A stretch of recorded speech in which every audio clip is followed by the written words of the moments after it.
Alors, ce petit trajet direction Malacca. Que du bonheur.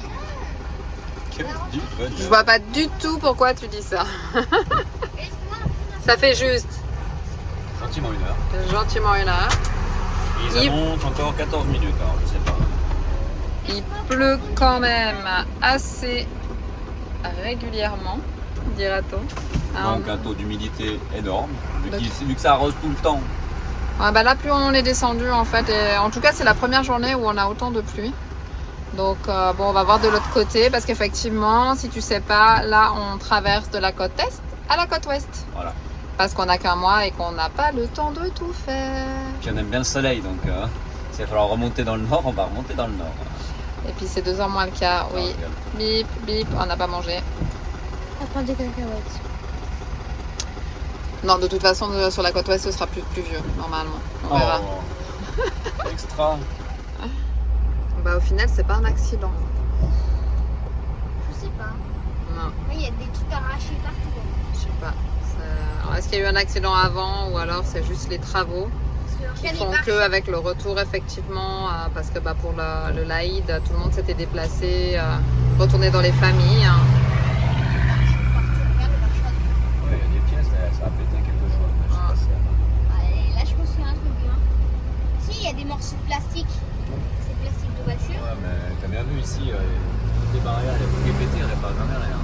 Dans le nord, t'as vu. En tout cas, une chose est sûre, c'est que ça a attrapé un nœud. Là, il y a encore une pièce là. Ça a tapé, mais quand Non, s'il y a l'air d'avoir eu quelque chose là. Il y avait quoi? Ah, parce que la voiture, elle... Ah, c'est fini là. Mais là, il y a eu quelque chose aussi, même. Je pense, là, il y a un pare-choc. Trois pare-chocs. Non, mais là aussi, il y a une pièce. Un pot d'échappement. Papa, il y a un pot d'échappement. Hein, sur le rebord. Ah, regarde là, regarde comme elle est la route. Tu vas la voir? Il y a Michel. Ah, tu vas pouvoir voir après. Là. Regarde ça. Quoi? On va filmer.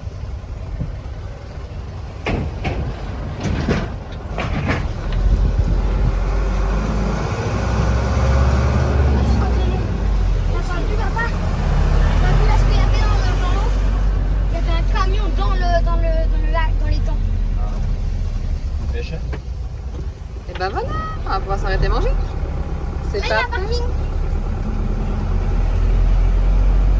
Si, bah. Bon, on a fait un petit stop au bord de la route là parce que ça sent cramé pour notre camion. Et en même temps, bah, Sylvain il regarde, mais du coup il y a de l'eau dans le coffre.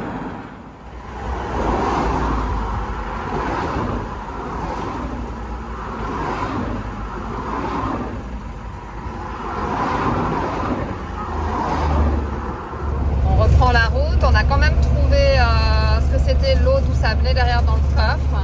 Du coup, c'est la pompe, c'est la lampe UV. C'est la lampe UV qui coule depuis dessous, mais alors je sais pas comment elle est foutue dedans parce qu'elle est toute sertie. Et elle goutte à goutte à goutte à goutte. Donc à voir.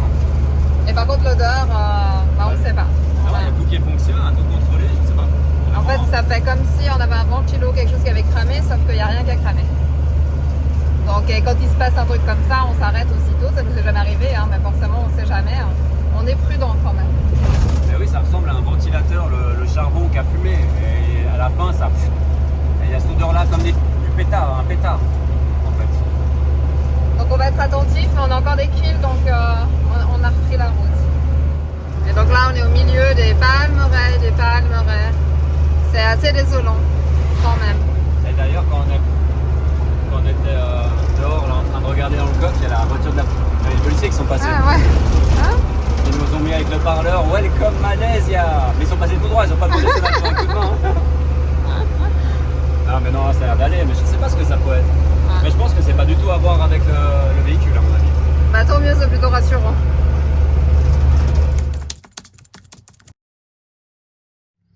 Les garçons sont en train de ranger un petit peu là pour leur pétard, ils se préparent et on a trouvé d'où venait l'odeur l'autre jour de fumée. Avec la chaleur, bah, on pense que... Parce qu'il y en avait un où il n'y avait plus de mèche, c'était brûlé.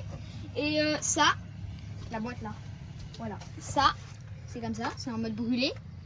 Et dedans, Ici, il y a des traces. Ah oui, quand même. Et en fait, c'est ça qui a pris feu. Et en fait, ça a fait l'odeur de pétard, comme on disait. Et bah voilà, on a trouvé la solution. Note pour plus tard, ici il fait vraiment chaud, c'est quand même Et flippant. si vous achetez des pétards, aussi mettre dans des boîtes en plastique. Pas dans du tissu. C'est ça, on a évité la queta quoi. Parce qu'ils en ont beaucoup. Attends, on va montrer Non, quand mais même. non, mais ça c'est rien, on va en racheter un peu. Non, mais bon. T'imagines si tout ça, Mais- ça se met à sauter? Bah ça... C'est feu d'artifice ça. Surtout que ça, en plus, il y a du fumigène, donc... Bon, on n'imagine pas. Le délire. Il y a même un feu d'artifice, alors... Ça m'aide pas à imaginer. Est-ce que ce serait ça qui a démarré? Mais on n'arrive pas à le faire à la main, de démarrer avec ça. Si t'as une idée, hein, n'hésite pas à nous laisser un commentaire surtout. Parce T'as un que Lumos franchement là, on est en pleine réflexion. Quand j'essaie de l'allumer, mais je pense pas. Une idée pour l'explication de ça. Ouais, c'est ça. Bon, on arrive à Malacca, mais du coup, on avait repéré un point pour une fois à Overlander. Et du coup, ça va pas. Avec la terre et tout ça. Hello. Thank you. Donc maintenant, on va chercher un spot. Mais alors, on sait que chercher un spot de nuit, c'est pas l'idéal.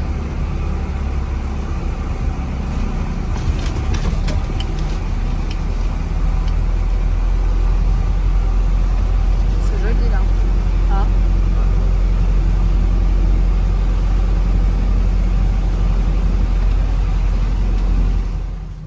Voilà. Alors là, on a mis la pompe à eau en marche. Et on voit bien que c'est là, à ce niveau-là, qu'elle fuit. Regarde, je t'essuie ça. Hop. C'est au niveau de la fermeture. Il n'y a rien, c'est pas vissé, il n'y a pas de joint là. C'est. Je pense que ça doit être collé quoi.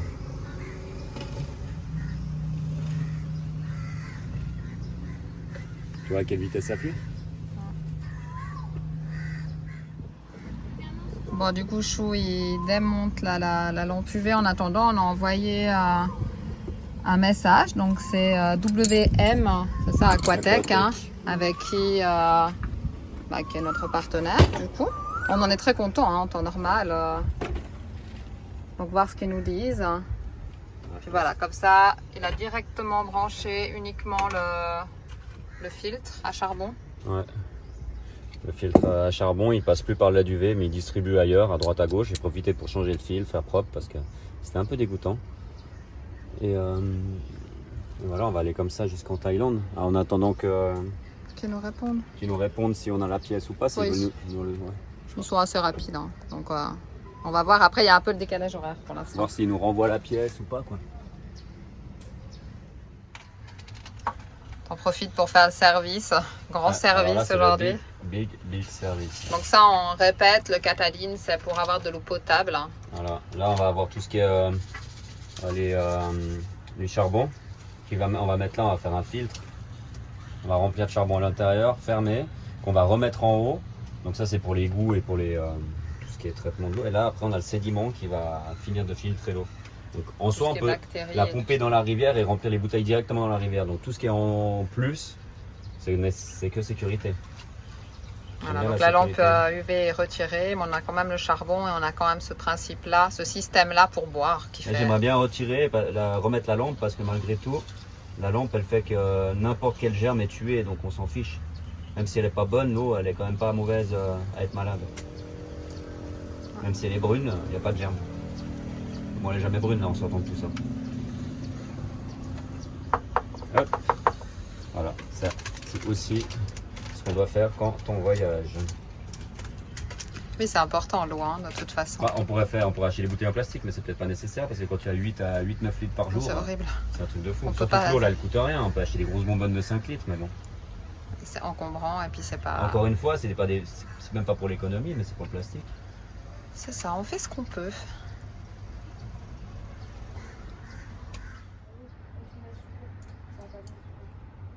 Alors, le filtre à charbon, ça c'est justement la fameuse pompe que je disais, c'est qu'on peut pomper comme ça directement pour tirer l'eau de la rivière.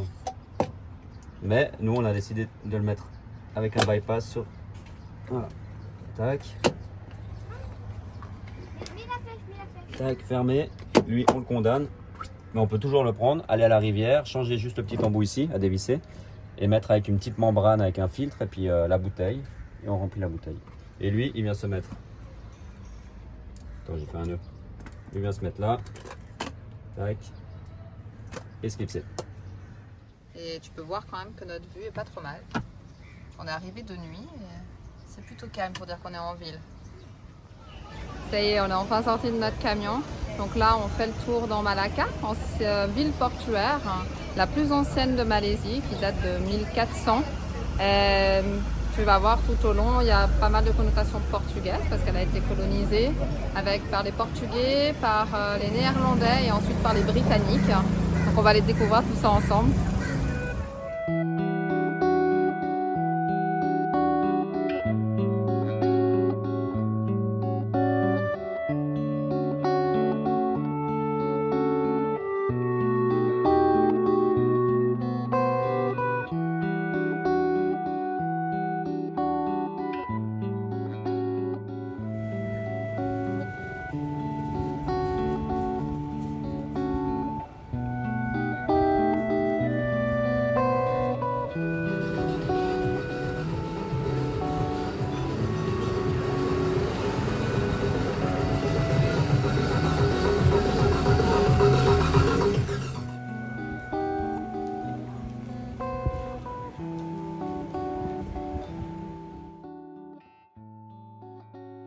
Cette mosquée est l'une des mosquées traditionnelles de Melaka. La structure, construite par des commerçants musulmans indiens en 1748, était un bâtiment en bois. En 1872, elle a été reconstruite en briques. Son architecture est un croisement entre les styles Sumatra, chinois, hindou et malais. Une structure de style pagode forme son minaret.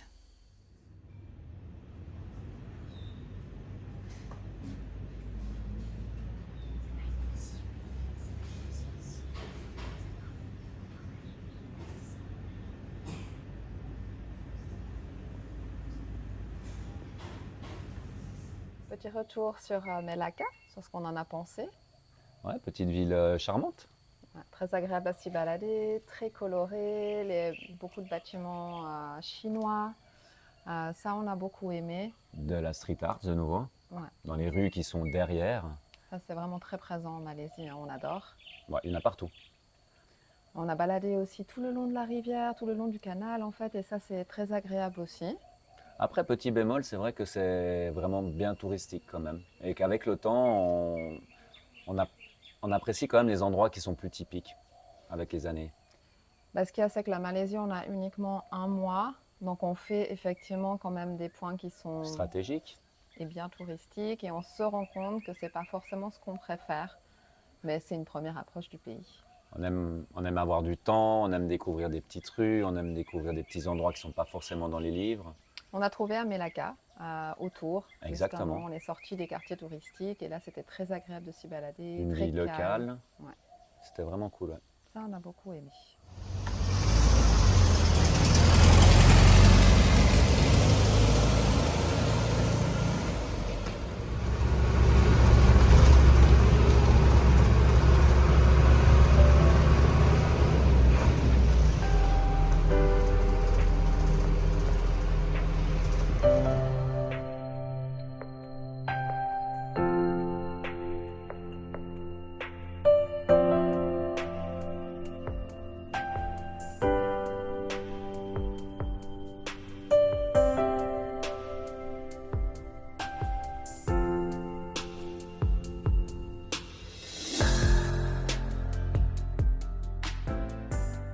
La mosquée du détroit de Melaka, également appelée Masjid Selat Melaka, est située sur une île artificielle.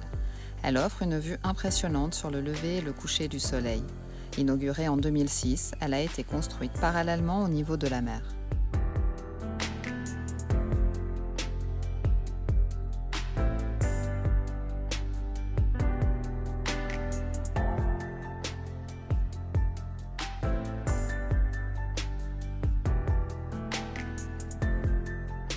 Malheureusement, la Malaisie n'y aura pas échappé.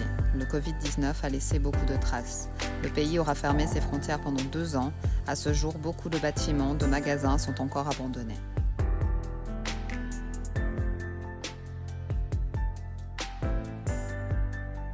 Welcome to Kuala Lumpur. Et on a quitté Malacca. C'est vrai qu'on est un peu en mode express, mais bon, c'est comme ça. Donc là, on s'approche de Putrajaya. Désolée pour la prononciation. Et on change encore de décor.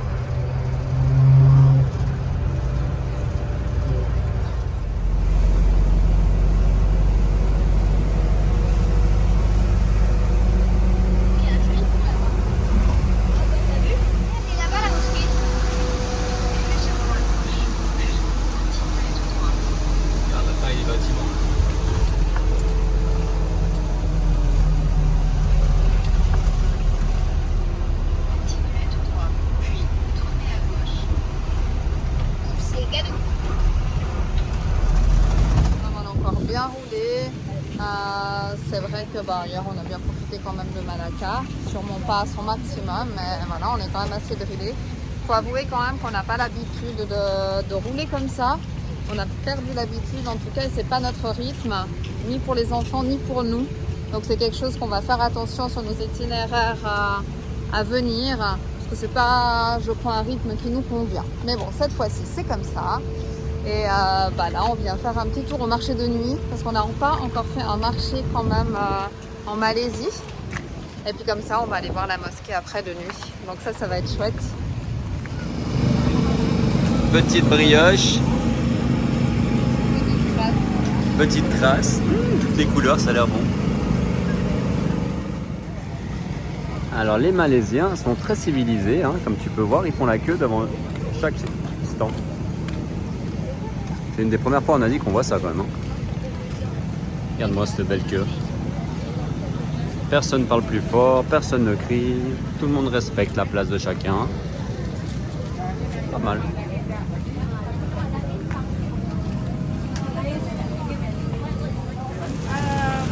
You so amazing.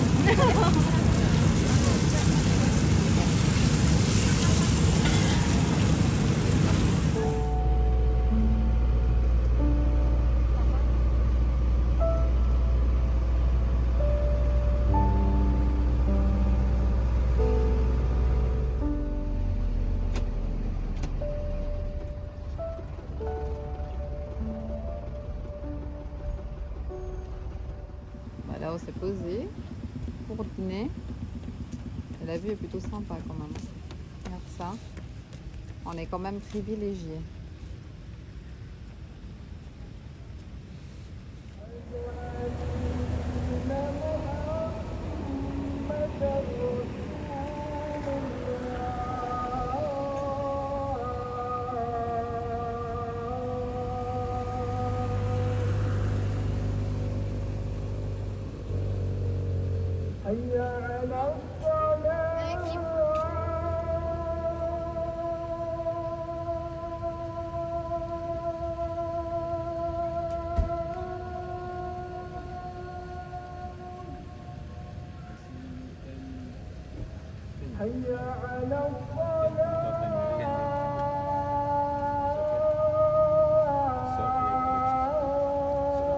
Soda.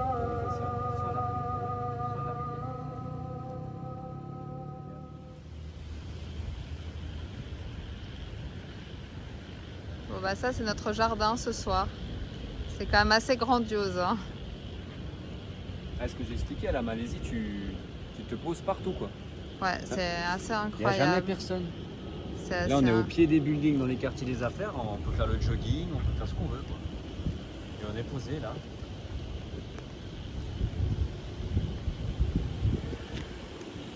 Avec une vue assez chouette quand même.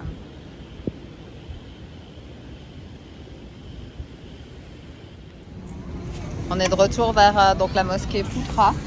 Ouais. Hier soir, c'était assez incroyable.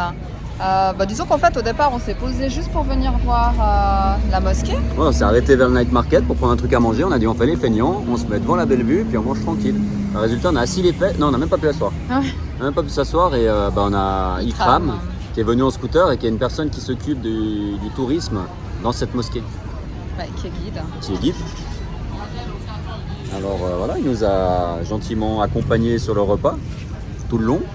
il était intéressé et il nous a proposé d'aller voir la sécurité pour nous ouvrir en fait la mosquée. Pour qu'on puisse rentrer parce Qu'on que puisse rentrer. Les étrangers, ils peuvent pas là en ce moment, non, parce qu'il n'y a pas assez de monde. Je sais pas exactement ce qui s'est passé, il n'y a pas assez de guides. De toute façon, il y a des horaires Voilà. en fait et tu ne peux pas en tant qu'étranger la visiter. À partir de jeudi jusqu'à samedi et dimanche, je crois, je ne suis pas sûre, je vérifierai. Voilà, donc hier, on ne pouvait pas la visiter et du coup, il est allé demander et voilà, on a eu la chance de pouvoir aller la voir de nuit à l'intérieur, d'avoir les explications. C'est énorme, elle est magnifique. C'est pour nous la première fois qu'on voit une mosquée comme ça, très très belle. Il y a une zénitude à l'intérieur, c'est vraiment beau quoi. Et ils ont mis 2 ans seulement à la fabriquer. Avec combien de personnes? Avec 15 000 personnes. 15 000 personnes qui travaillaient dessus pendant 2 ans. Il nous a expliqué aussi donc, pendant la fabrication, donc il y a des connotations iraniennes, Turques, Malaisienne. malaisaise, Turcaise. turquie. anglaise, il y en a encore 2. On les Allemand. mettra. Non, je sais plus. Si, il y avait aussi allemand. Le chandelier à l'entrée, il est fait en mode turc et en fait c'est une boule au milieu qui représente le soleil et les planètes autour, Et le système solaire. le système solaire. Donc c'était super intéressant. Et puis là, il nous a proposé de venir manger avec lui. Donc on n'a pas refusé.